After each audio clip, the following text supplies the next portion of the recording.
Bueno, jóvenes, el tema de la semana asignado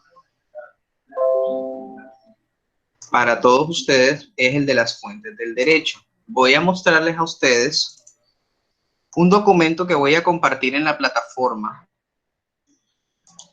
que es donde tiene todo lo resumido de lo que nosotros estamos dando en las clases.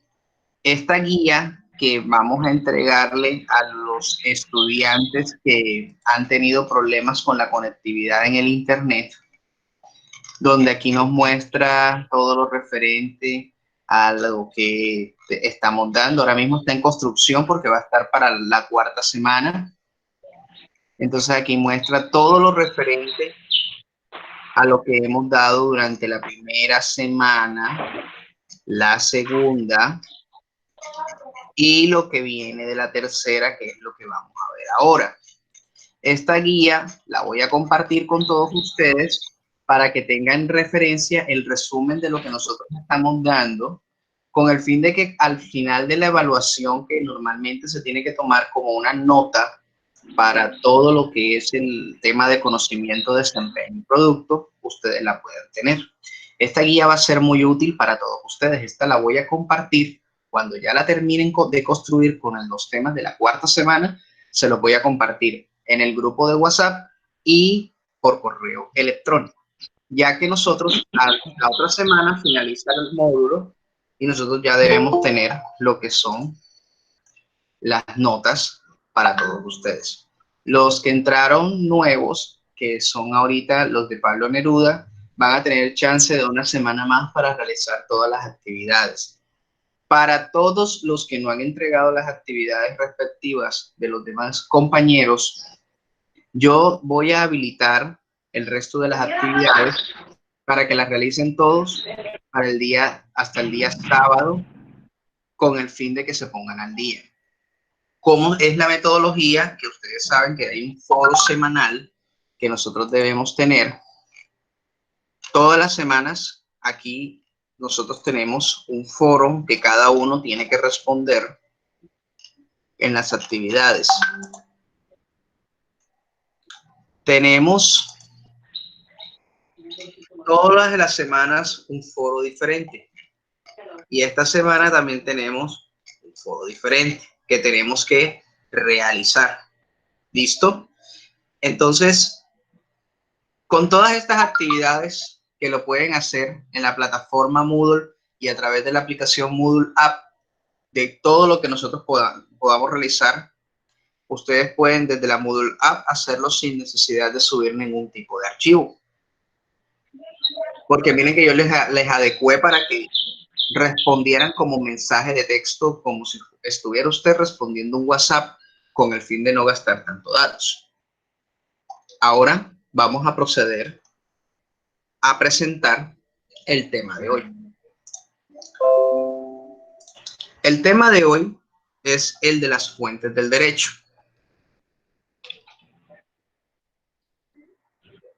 Se denomina fuente del derecho todo lo que contribuye o ha contribuido a la creación del conjunto de las normas que se aplican a las personas.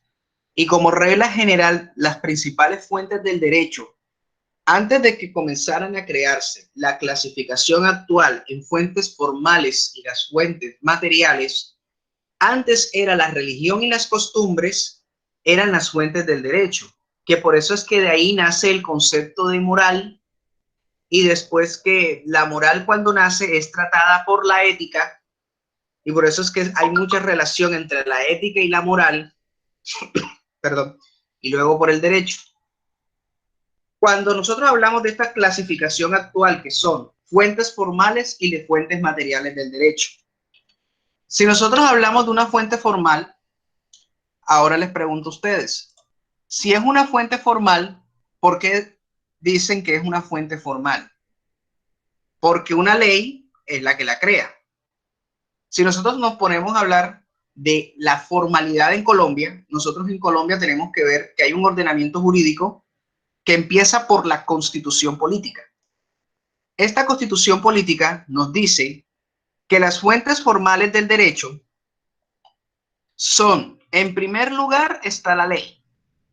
Los jueces en sus providencias se tienen que someter al imperio de la ley.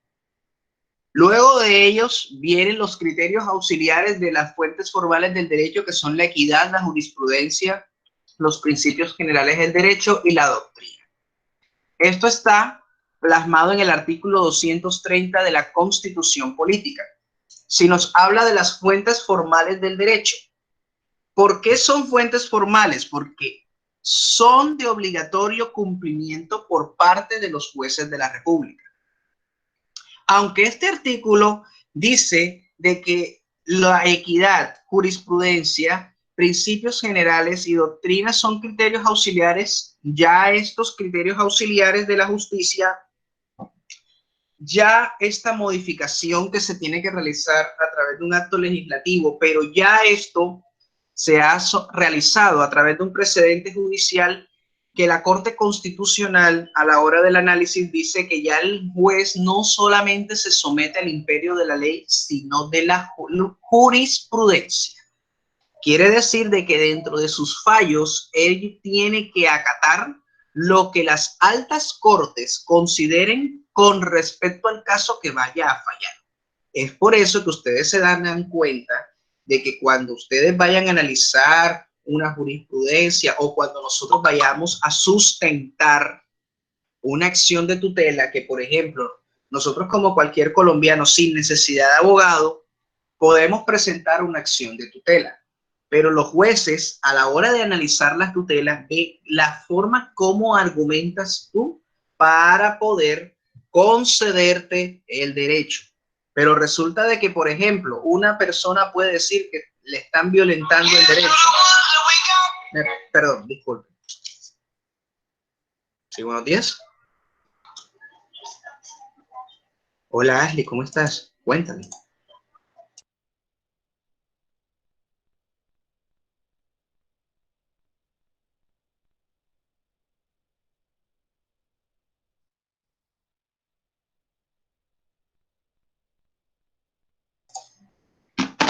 Cosas que pasan aquí, que a los estudiantes que estaba, la líder precisamente se fue la luz en su casa. Bueno, muchachos, entonces como podemos ver aquí, el juez ahora no solamente tiene que estar sometido al imperio de la ley, sino de la jurisprudencia. Y ahora yo les voy a mostrar un ejemplo. Si nosotros hablamos de que la fuente es formal, es porque está estipulada en una norma. ¿Cuál sería la fuente material? La fuente material es todo acontecimiento social, político y económico que da origen a una norma jurídica. Determinan un contenido y esos fenómenos son el medio geográfico, el clima, las riquezas naturales, las ideas políticas, morales, religiosas, jurídicas del pueblo, y también son los actos o hechos pasados que derivan de la creación, modificación o extensión de normas jurídicas. Y se entiende también que vienen desde los órganos más altos de un ordenamiento jurídico, como en este caso el Congreso de la República, donde ellos verifican factores históricos que inciden en la creación de ellas. De lo anterior se desprende respectivamente la noción o fuente formal del derecho en un sentido material. Entonces, si nosotros nos ponemos a hablar un poco sobre estas fuentes, nosotros miramos una fuente histórica en Colombia. Les voy a dar un resumen de nuestra historia republicana para que podamos entender por qué la fuente material del derecho también tiene que ver el antecedente histórico.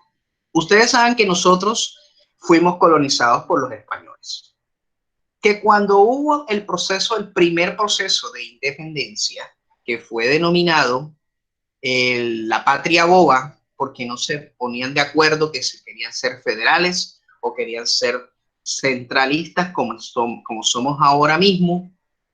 Entonces resulta que llegó España, nos reconquistó, y entonces ahí ya vino la sexta de independencia con la batalla de Boyacá por parte de Simón Bolívar.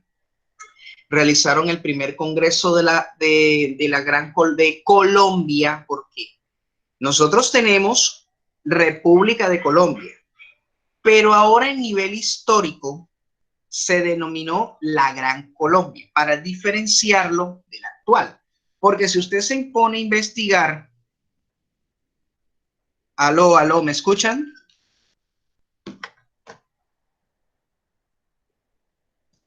Bueno,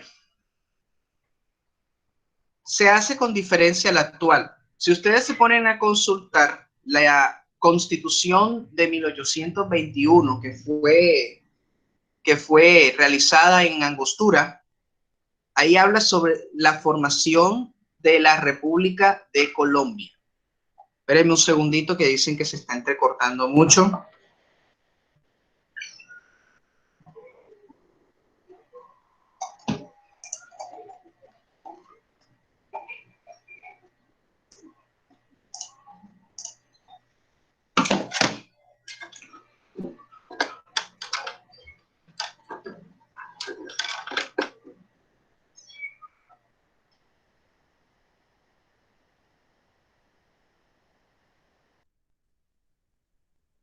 Ahora, aló, ¿me escuchan bien ahora? Aló. Sí, profe, se escucha perfecto. Ah, ok, listo.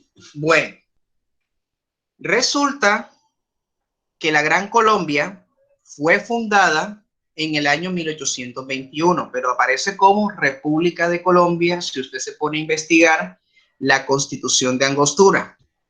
Lo realizan de esa forma ahora en nivel historia para diferenciarla de la actual. Resulta que en ese tiempo hubo inconvenientes entre Bolívar y Santander.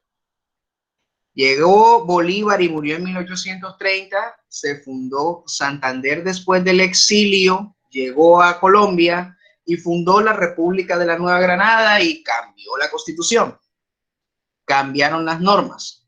Luego llegó otro y cambiaron a lo que se denomina la Confederación Granadina. Llegó el cambio de la Confederación Granadina a Estados Unidos de Colombia y de Estados Unidos de Colombia a lo que es la denominada República de Colombia, que cuando empezó el primer presidente de esa república, que fue Rafael Núñez, y Rafael Núñez empezó a realizar lo que se consolida lo de la famosa unión. Si ustedes se van a poner ahorita en derecho, nosotros vamos a darnos cuenta de que el Código Civil de nuestro país, que es del año 1887, es el código más viejo que nosotros tenemos en nuestra normatividad, que retoma historia de Andrés Bello, y Andrés Bello lo replicó para todos los países de Latinoamérica. Andrés Bello de Venezuela replicó aquí, replicó en Venezuela, replicó en Chile. Casi toda la normatividad civil en Latinoamérica tiene que ver con Andrés Bello. Entonces resulta que llego yo, hago las normas y hay antecedentes históricos. Por ejemplo, en la guerra que sucedida en Colombia con las guerrillas de las FARC, hay un antecedente histórico que nosotros tenemos, que hay más de 50 años de conflicto. Resulta que existe la necesidad de regular. Pero aquí en Colombia, para todo antecedente histórico, hace un cambio. Porque la Constitución de 1886 no generaba garantía de derechos para todos los ciudadanos.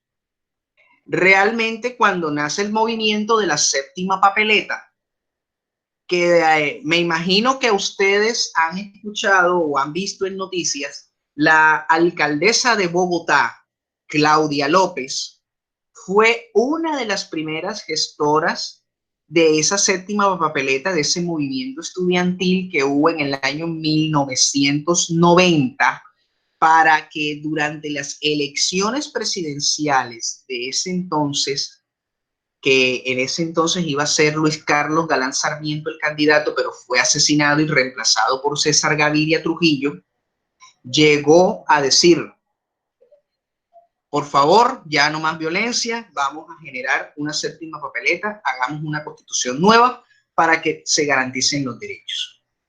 ¿Por qué? Ahora lo sabrán.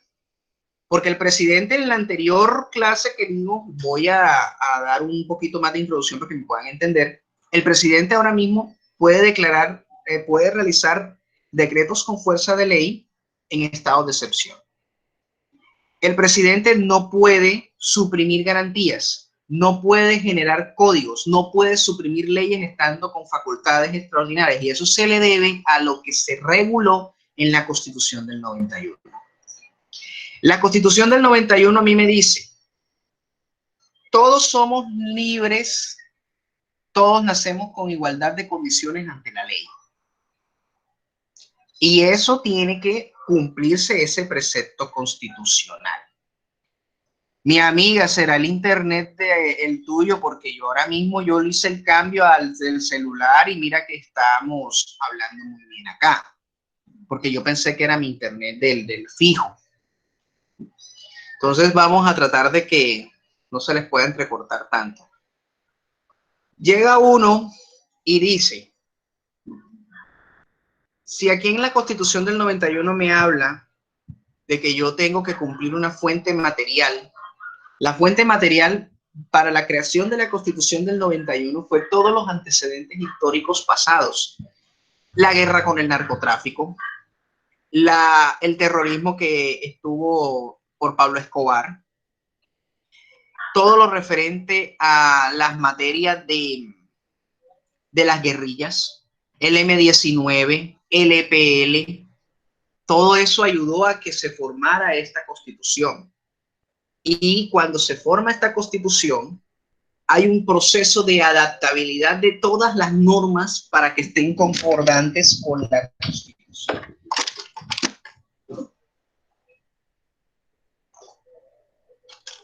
Todas esas normas concordantes tienen que enseguida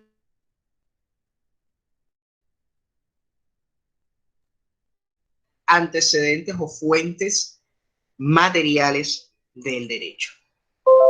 Entonces nosotros tenemos que las fuentes materiales del derecho regulan una situación en particular. Cuando se mira esa causa, se debe fijar la creación de la necesidad de una norma.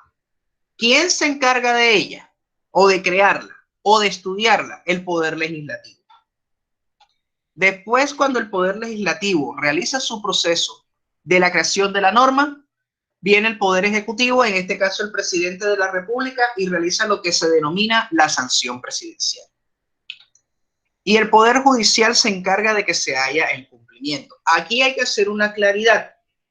Nosotros hablamos de que la norma es sancionatoria, sí, porque realiza y ahí hay un cuadro de sanciones en caso de incumplimiento, pero no se puede confundir con el término de sanción presidencial. La sanción presidencial simplemente es la firma del presidente para que se publique en Gaceta Oficial y que pueda cumplirse a cabalidad. Ahora bien, vamos a hablar de la ley.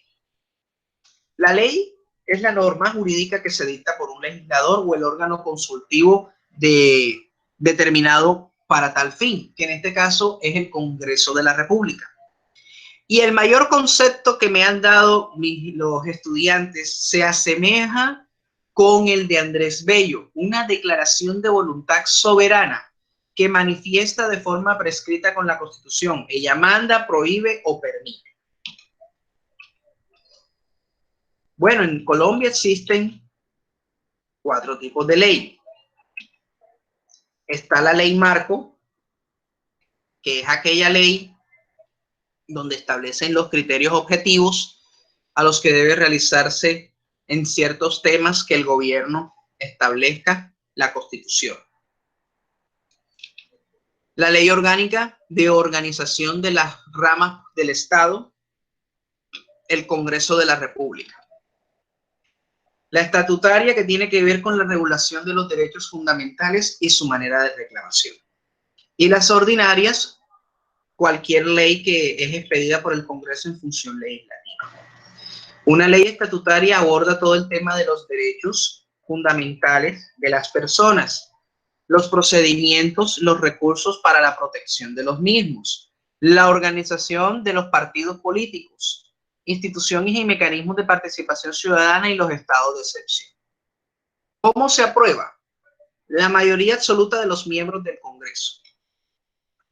El trámite se debe efectuar en una misma legislatura en un año. Si esto no ocurre, tendrá que ser presentada desde el principio. Y esto tiene un control previo de constitucionalidad antes de la sanción presidencial. Debe ser remitida a la Corte Constitucional. Hay que tener, ustedes saben que a nivel histórico, pues en el 2018 hubo elecciones de presidente y de Congreso de la República. El Congreso de la República se posesiona antes que el presidente y se denomina legislaturas. Las legislaturas es el periodo de un año de sesiones ordinarias que el Congreso debe de realizar. Esos periodos legislativos de esas legislaturas empiezan el 20 de julio de todos los años y terminan los 20 de junio, un mes antes de iniciar el nuevo periodo de legislaturas. A su vez, esas legislaturas se dividen en dos periodos que se denominan los periodos legislativos. Uno es el 20 de julio al 20 de diciembre y del 20 de marzo al 20 de junio. Pero el presidente puede decir: convoco a sesiones extras para la aprobación de estas normas que son de vital importancia para el Estado colombiano. El presidente puede convocar a sesiones extras en el Congreso. Creo que el único presidente que realizaba eso era el presidente Uribe cuando estaba en su gobierno. Entonces él era el que usaba más ese mecanismo de convocar a las sesiones extras del Congreso. ¿Ya? Entonces llegaba el presidente Uribe, llegaba antes del 20, no señor, sesiones extras, y enseguida se iban a por lo menos a 1 o 2 semanas más de periodos legislativos, que a veces nosotros mirábamos que era el 28 de diciembre y todavía el Congreso estaba trabajando. Y lo mismo cuando llegaba a marzo, también convocaba sesiones extras y también ponían a trabajar al Congreso. Tenemos también de que esos periodos legislativos cada 4 años se renuevan. Cada año de periodo legislativo se realiza la renovación de las mesas directivas, donde se escoge un presidente, un vicepresidente y un secretario. ¿Listo? Entonces, nosotros denominamos que esos son los temas que abordan una ley estatutaria, y por eso es que la mayoría de los miembros del Congreso, que ustedes saben que se divide en Senado, Cámara de Representantes. El Senado es de nacional y el otro, el de la Cámara de Representantes, es departamental. Los dos, cuando están reunidos en el mismo salón, que es el salón elíptico, es donde se denomina Congreso de la República, cuando están los dos cuerpos en sesión. ¿Ya? Entonces, eso es lo que nosotros tenemos que como concepto clave para poder entender. Una ley orgánica es una ley que requiere aprobación de la mayoría absoluta de los miembros del Congreso. De la ley orgánica, aprobación de la mayoría absoluta de los miembros de la comisión y plenaria respectiva. Comisión son comisiones permanentes que tiene el Congreso, que ahorita las vamos a revisar, y la plenaria es cuando está el cuerpo donde se genera la ley, que es si es en la Cámara o es el Senado, cuando la plenaria es todos los miembros del Congreso, de la corporación a la cual se presenta la norma. Pero de todos modos, ahora en el proceso de creación de las leyes, lo van a saber cómo se realiza. La ley orgánica hace lo de la preparación de los reglamentos del Congreso de la República o de todas las corporaciones del Estado. Preparación de las leyes, de la aprobación de presupuesto de rentas y apropiaciones. Aprobación del Plan General de Desarrollo y el ordenamiento territorial. Todas las leyes, lo que son las orgánicas, el macro y la ordinaria, se tienen que tramitar en un máximo de 2 legislaturas. Si no, se archiva y nuevamente se tiene que presentar. Tenemos que estas leyes, después de la orgánica, la macro y la ordinaria, no requieren control previo de constitucionalidad. La ley marco realiza la crédito público, comercio exterior, la actividad bursátil, que es el tema de la bolsa de valores y los bancos, y el régimen salarial de las prestaciones sociales de los servidores públicos. Su aprobación, también como la ley orgánica, que es igual a la mayoría absoluta de los miembros de la comisión, debe efectuarse en un máximo de 2 legislaturas y no tiene control previo de constitucionalidad. La ley ordinaria puede ser de diversos temas: normas civiles, nombre a monumentos nacionales, exaltación al mérito y personalidades. Esta ley requiere aprobación del quórum de los miembros de la comisión o plenaria respectiva. El quórum es la mitad más 1, que es todo lo que se ha manejado como mayoría absoluta. Debe de existir un quórum. Debe efectuarse en un máximo de 2 legislaturas. Y es igual. Aquí nosotros podemos ver un procedimiento de creación de la ley. Tiene que haber una iniciativa. ¿Quién puede generar o quién puede radicar un proyecto de ley? Cualquier miembro del Congreso.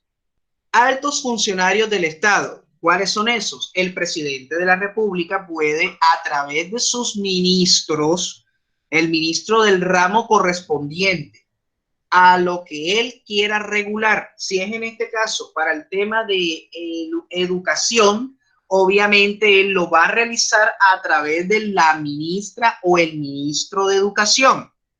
Cuando se trate de temas de defensa, obviamente lo va a realizar a través del ministro de Defensa. ¿Con qué fin se hace eso?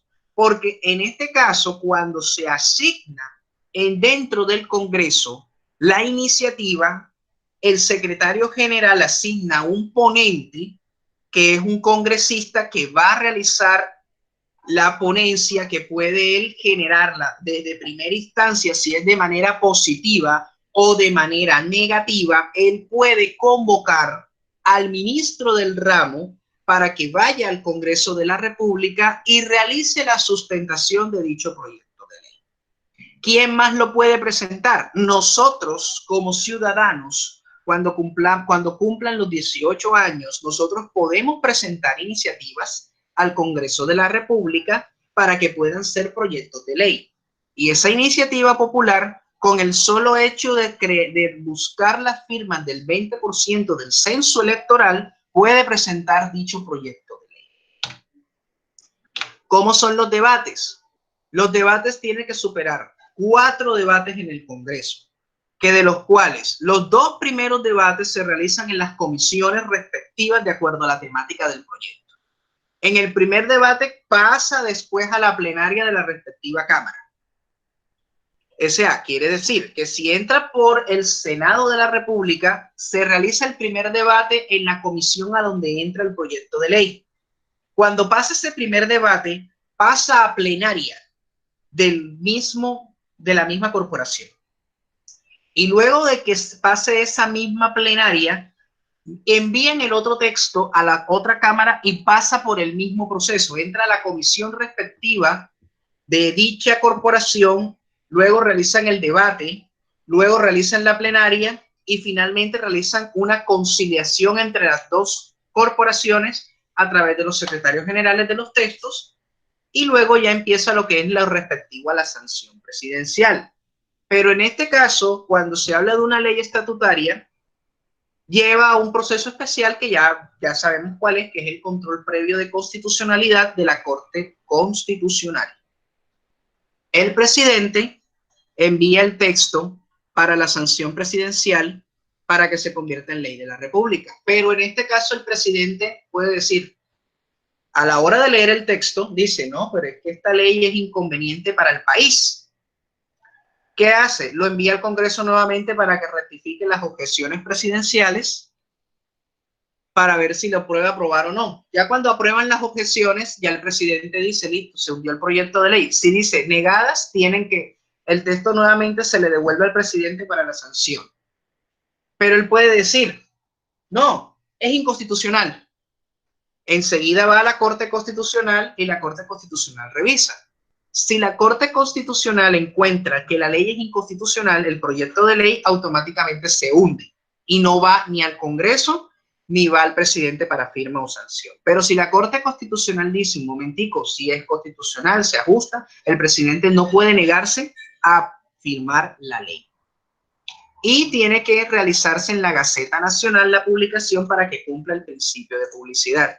¿Cómo nosotros vemos esto? Ustedes pueden acceder perfectamente a la página Gaceta Nacional de Colombia, y aquí en la Gaceta Nacional, aquí nos puede mostrar las gacetas del Congreso, que miren que, por ejemplo, aquí nosotros podemos ver las gacetas del Congreso, todo lo que ellos realizan.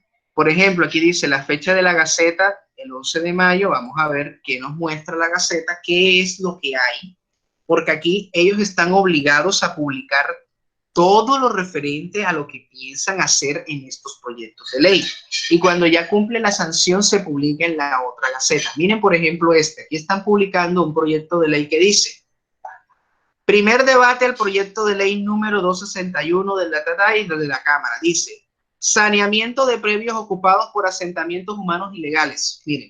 Miren, por ejemplo, aquí habla los motivos, los antecedentes y toda la sustentación para realizar el proyecto de ley. Aquí pueden ver perfectamente cuáles son los objetos o pliego de modificaciones que pueden realizar en estos textos.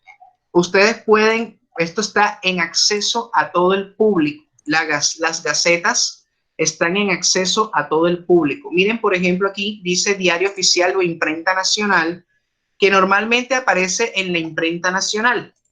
Aquí nosotros podemos ver de qué manera, ordinarios, podemos ver aquí qué es lo que hay en el Diario Oficial. Dice: Presidencia de la República, decreto 645 del 2020, a designación de la Junta Administradora de Migración y Emergencias. Aquí está todo lo referente a lo que aparece en el Diario Oficial de la imprenta. Esto todo tiene que ver con la Imprenta Nacional, y ustedes pueden acceder a todo lo referente al Diario Oficial. Esto es de tipo público. Todos tienen una gaceta. Todos tienen una gaceta. Por ejemplo, aquí está la Gaceta del Senado. Aquí también nos muestra todo lo referente al Congreso de la República. Por ejemplo, aquí hay una del día de ayer, de la Cámara de Representantes, y aquí habla: ponencia, acto legislativo. Dice: se modifica el artículo 34 de la Constitución, suprimiendo la prohibición de la pena de prisión perpetua y estableciendo prisión perpetua revisable en memoria de Gilma Jiménez. Lo que ustedes saben, que la senadora que murió, Gilma Jiménez, ella era la hada madrina de los niños, y ella tenía mucho que ver con todo lo referente a los niños, y ella pedía que fuera, no fuera cadena perpetua, ella pedía cadena perpetua para esos violadores de niños, para evitar el atentar los derechos de castración química y todas esas cosas. Entonces ella pedía que fuera la prisión perpetua. Y miren que aquí está hablando, porque la Constitución no tiene contemplada ni la pena de muerte ni la prisión perpetua. Entonces, en este caso, tiene que hacerse a través de un acto legislativo, como ustedes pudieron ver en la Gaceta. Bueno, ahora vamos a hablar de las comisiones. Las comisiones, existen unas comisiones constitucionales permanentes de la primera a la séptima, y se encargan de estos temas. Hay una comisión que se encarga de las reformas a la Constitución. Una de los temas internacionales: seguridad nacional, impuestos, crédito público, presupuesto, temas agrarios y medioambientales, servicios públicos, educación y cultura, salud y vivienda. Comisiones legales, que tenemos la de derechos humanos, la de ética, estatuto del congresista, comisión de acreditación documental, investigación y acusación. Las comisiones especiales de seguimiento, modernización y crédito público. Y las accidentales, como la accidental de paz, afrodescendientes, indígenas. Las comisiones accidentales también pueden crearse de un tipo permanente o un tema temporal. Ustedes saben que cuando se posesiona el Congreso en la primera legislatura, automáticamente, después de crear la mesa directiva, crean una mesa o una comisión accidental que se encarga de realizar la posesión del presidente de la República. Entonces, esa comisión la integra directamente el presidente de la mesa directiva del Congreso de la República para que se encargue de convocar a todas las relaciones exteriores, convocar a los invitados, ya sea presidentes de las otras naciones, ministros de relaciones exteriores para la invitación de la posesión o el cambio de mando, que eso siempre se hace cada 4 años. Solamente hubo 2 excepciones con cambios de mando, con el presidente Uribe en el año 2006, que lo fue reelecto por reelección inmediata, y el expresidente Juan Manuel Santos, que también fue escogido por reelección inmediata en el 2014. Tenemos también que esa comisión accidental apenas termina, se va. Tenemos lo de la derogación de las leyes. ¿Cómo se deroga una ley o qué es la derogación? La derogación es la pérdida de vigencia de aplicación de las leyes, por el cual el ordenamiento jurídico no se puede usar dicha ley para aplicabilidad de la misma para cualquier caso, aunque sea el mismo caso concreto o similar. Existen 3 derogaciones. La expresa, que es cuando la nueva ley que crea formalmente la anterior suprime una norma posterior e indica expresamente lo que deroga. Les voy a mostrar un ejemplo cómo sería la derogación expresa.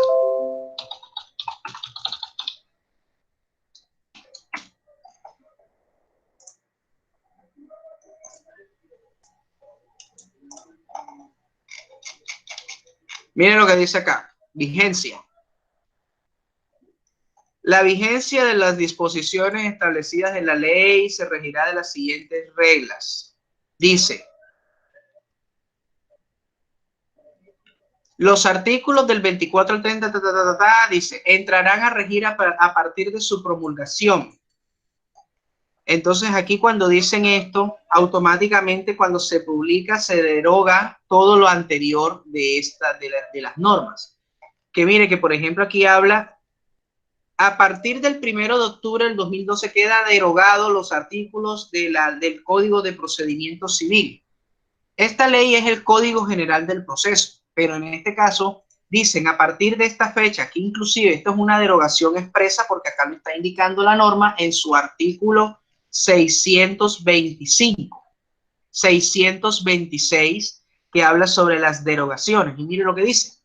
Deróguese las siguientes disposiciones. Y esto significa, esto es la derogación expresa. Ahora, ¿cuál es la derogación tácita? Cuando una norma nueva o posterior contiene disposiciones incompatibles con la norma antigua y se fundamenta existiendo 2 leyes de diversas épocas que son contradictorias y que tienen que entenderse con la segunda normativa. Todas las leyes en Colombia sufrieron un cambio. Primero por la Constitución y segundo porque ahora todo es oral. Hablan de audiencias y todo. Entonces, por ejemplo, el contencioso administrativo era el decreto 01 del 84, ahora pasó a ley 1437 del 2011. Eso es una derogación tácita, porque no tiene compatibilidad. Y está la derogación orgánica, que es cuando una ley que regula íntegramente la materia en que la anterior disposición, los cuales se podrían llevar a consecuencias diversas u opuestas y pretende que se introdujera un precepto de ley antigua, aunque no fuera incompatible con las de la nueva ley. En materia penal existen 2, la ley 600 y la ley 906. Ambas hablan de procedimiento penal. Pero ¿qué diferencia una de la otra? Diferencia es que la otra habla de sistema penal acusatorio. Pero ahí dice en la ley, dice, si hay procesos con ley 600, se rigen y el procedimiento se realiza bajo ley 600. Que por eso es que a veces genera un poco de controversia cada vez de que se va a realizar un procedimiento penal, porque si ahí la norma le está diciendo que si están con el anterior procedimiento, debe de continuar con el procedimiento, pero no dice deróguese. Eso es una derogación orgánica, porque hay dos leyes que coexisten, ambas dicen lo mismo, pero ahí establece que es para los procesos que están vigentes o no vigentes de esta misma. Bien, ahora nosotros vamos a hablar sobre la inconstitucionalidad de las leyes. El término inconstitucionalidad es que es contrario a la Constitución y existe una disconformidad de ella, y de lo cual da origen a la acción de inexequibilidad, que es expulsar dicha norma del ordenamiento jurídico. Ahora yo les voy a decir algo. Esta inexequibilidad puede ser permanente o puede ser parcial. Les voy a mostrar un ejemplo. Esta ley, la 1437, que ustedes van a aprender ahorita a realizar conmigo un derecho de petición, aquí habla sobre el derecho de petición. Y aquí ustedes pueden ver en esta página que se las recomiendo, que son donde aparecen las leyes en la Secretaría del Senado, usted puede ver lo siguiente. Aquí habla sobre jurisprudencia vigencia. Y miren, artículo declarado inexequible por la Corte Constitucional mediante sentencia C-818 del 1 de noviembre del 2011. Aquí dice, conforme a lo expuesto en la parte emotiva esta providencia, los efectos de la anterior declaración de inexequibilidad quedan diferidos hasta el 31 de diciembre del 2014 a fin de que el Congreso expida ley estatutaria correspondiente. ¿Qué es lo que regula esta sentencia? Que el derecho de petición, que es un derecho fundamental, tenía que ser regulado por una ley estatutaria y nuestros padres de la patria se les fueron las luces e hicieron una ley orgánica para esto. Entonces la Corte Constitucional intervino en el caso de que vino un abogado muy acuicioso como nosotros y le dijo a la Corte, vea, pero ¿cómo es posible que va a regular un derecho fundamental en una ley ordinaria? La Corte Constitucional le dio la razón y dijo, listo, vamos a que sea inexequible o vamos a expulsarla del ordenamiento jurídico y que me tienen que generar una nueva ley. Eso se llama inexequibilidad de las normas. Esa es una inexequibilidad condicionada y la que es una inexequibilidad permanente es que sale del ordenamiento y no la podemos usar más nunca. Ahora bien, jurisprudencia, pues eso es lo que estamos hablando siempre. La jurisprudencia es la interpretación judicial de un ordenamiento jurídico del Estado, mediante resoluciones jurídicas emitidas en órganos de superior jerarquía. Y es un valor fundamental como fuente de conocimiento del derecho, con el cual procura evitar que la misma situación jurídica interpretada de forma distinta por los tribunales se conoce como un principio de la unificación. ¿Quiénes emiten jurisprudencia? En primer lugar, la Corte Constitucional, que son las sentencias que son las más escuchadas en el país. La Corte Constitucional emite tres tipos de sentencias. Sentencia de unificación. La sentencia de unificación es toda sentencia que habla de la unificación de criterios cuando han habido distintos casos que han regulado la misma materia y por eso se denomina sentencia de unificación, que su parte es la famosa SU. Tenemos la sentencia de constitucionalidad, que es la que se denomina con el tipo C. Aquí aparece C030, que es una sentencia, y también tenemos las famosas sentencias T. Las sentencias T, que son las sentencias de tutela, pero yo les pregunto a ustedes, ustedes saben que nosotros tenemos las acciones de tutela son de tipo individual, pero ¿qué pasa cuando llegan a la Corte Constitucional? ¿Son efectos individuales o aplica para todos nosotros?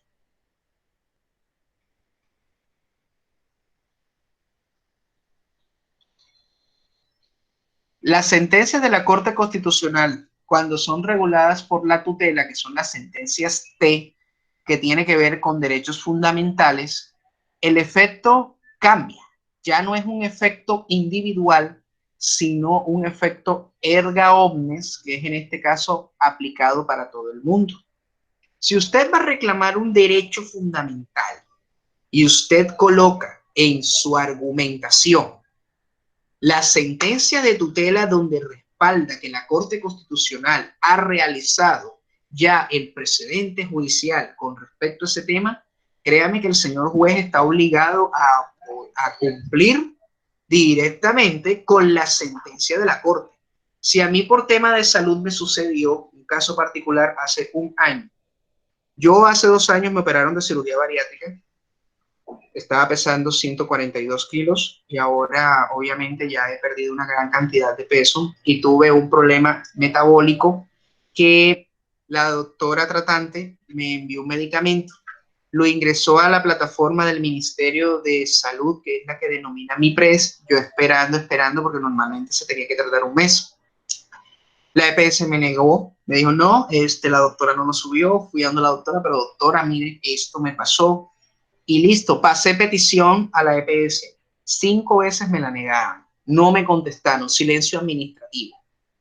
Entonces yo bajé todo eso, regulé, realicé mi acción de tutela con el juez y le establecí que los pacientes de cirugía bariátrica, según sentencia de la Corte Constitucional, establecen el tema de los derechos, listo. Todos esos argumentos me sirvieron. Y bueno, radico la tutela. Y les cuento, la respuesta de la EPS me dio tanta risa que yo le dije yo escribí a ese colega que yo vi hoy, no, pero es que cómo va a contestar esa tutela de esa forma. Bueno, finalmente el juez me dio la razón y dice que tenían que aprobarme el medicamento. Tiene, como por decir, la osadía de impugnar la decisión y se estrelló con el tribunal. El tribunal dice, hombre, pero esto está sin argumento. Ya, concédanlo, tienen que darle el medicamento. Ya lo dieron. Pero cuando ya esas tutelas son aprobadas, la Corte Constitucional, en uso de facultades, ella puede seleccionar entre esas millones de tutelas que le llegan allá a su despacho para que esas tutelas pueda crearse una sentencia de tutela que ayude a ese efecto individual aprobado, llegue a tenerse un criterio unificado para que cualquier ciudadano pueda reclamar sus derechos a través de esa misma sentencia. Entonces, en ese orden de ideas, la Corte Constitucional, para todos acá, nuestro gremio, es denominada la Supercorte. ¿Por qué? Porque si ustedes ven, si atentan contra un derecho fundamental, automáticamente la Corte interviene. La Corte Constitucional ha tumbado sentencias de última instancia, tanto del Consejo de Estado como la de la Corte Suprema de Justicia, para todos los ciudadanos que aleguen derechos fundamentales. También tenemos la Corte Suprema de Justicia. Estas sentencias que emiten ellos es en jurisdicción ordinaria y también son sentencias de casación, que son las que se denominan, y las sentencias de unificación, que son las de los criterios que tienen que realizar. Y el Consejo de Estado, que también las emite en temas contenciosos administrativos, también realizan sentencias de unificación, la Sala Plena y la Sala de lo Contencioso, y el Consejo de Estado en pleno realiza estas sentencias de extensión de jurisprudencia, que son las de unificación. Esta es más fácil ese proceso porque evita el desgaste del aparato judicial. Dice que si son los mismos hechos, pero en fechas diferentes, y son las mismas reclamaciones, realicen solamente la extensión de la jurisprudencia sin necesidad de realizar ningún tipo de proceso adicional. Y hablamos del precedente judicial, que es una legislación que no viene de los órganos legislativos, sino de la Corte. Temas neurálgicos. Aborto. Derechos de las parejas del mismo sexo. Esos derechos y esas excepciones que, por ejemplo, en delitos penales está contemplado el aborto, pero la Corte Constitucional dice, un momentico, aquí hay un precedente y dice, si la mujer presenta tres tipos de casos, el aborto debe de realizarse. Cuando es una violación, cuando hay una malformación o cuando se compromete la vida de la madre. En esos tres casos que la Corte Constitucional determinó, dice que tiene que realizarse el aborto sin ningún tipo de penalidad. Y hay otra sentencia donde habla sobre los derechos extensivos de las parejas del mismo sexo que se encuentran en unión marital. De hecho, que puedan acceder a salud, que puedan acceder a pensión, que puedan acceder a derechos patrimoniales. Eso está regulado por una sentencia, más no por una ley de la República. Por eso es que ese precedente judicial que realiza la Corte Constitucional es aplicable para todas las normas. Entonces, hasta este punto llegamos la clase del día de hoy para todos ustedes. Voy a explicar la actividad. La actividad nosotros la tenemos en la plataforma y es la identificación de las sentencias que nosotros tenemos acá, que solamente es una pregunta sencilla donde ustedes comienzan a intentar el intento cuando nosotros revisamos de qué tipo de corte es con nosotros que nosotros estamos estableciendo. Ese es un cuestionario corto, sencillo, que ustedes pueden realizar. Me voy a quedar ahora en este momento, me voy a quedar con los estudiantes de Pablo Neruda que empezaron en el día de ayer, que les realicé las llamadas en estos días para poder comenzar a realizar la inducción. Todavía no se me vayan, por favor, que voy a pasar asistencia.